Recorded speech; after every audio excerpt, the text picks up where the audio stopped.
சிவா, விஷ்ணு, பிரம்மன். ஓகேங்களா? இந்த சிவா, விஷ்ணு, பிரம்மன்னு சொல்லப்படுகின்ற இந்த 3 ஒரு சூட்சமங்களை கிரியேட் பண்ணது யார் அப்படின்னு பார்த்தீங்கன்னா, மூலப்பிரகிருத்தின்னு சொல்லப்படுகின்ற முழு முதற் கடவுள்னு சொல்லலாம். அந்த மூலப்பிரகிருதிக்கு வந்து பார்த்திங்கன்னா உருவம் அருவமற்ற ஒரு தன்மை அப்படின்ற ஒரு நிகழ்வு இருக்குது.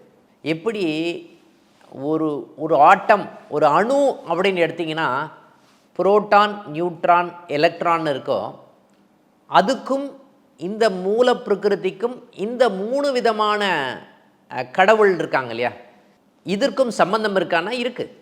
இந்த மூலப்பிரகிருத்தின்னு சொல்லப்படுகின்ற இந்த தத்துவம்னு சொல்கிறோம் இல்லைங்களா, கிரியேட் பண்ண விஷயந்தான் வந்து புரோட்டான் அப்படின்னு சொல்லப்படுகின்ற இந்த 3 நேர்மறை சக்திகள்னு சொல்லப்படுகின்ற இந்த 3 தத்துவங்கள்னு சொல்லலாம்.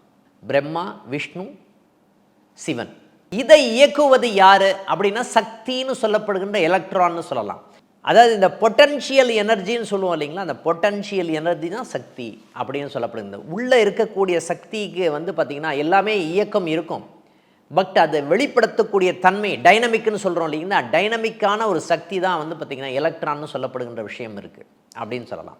சரி சார், எல்லாமே சக்தி மயம் அப்படின்னு சொல்லப்படுகின்ற விஷயம் இருக்கா? இருக்குது.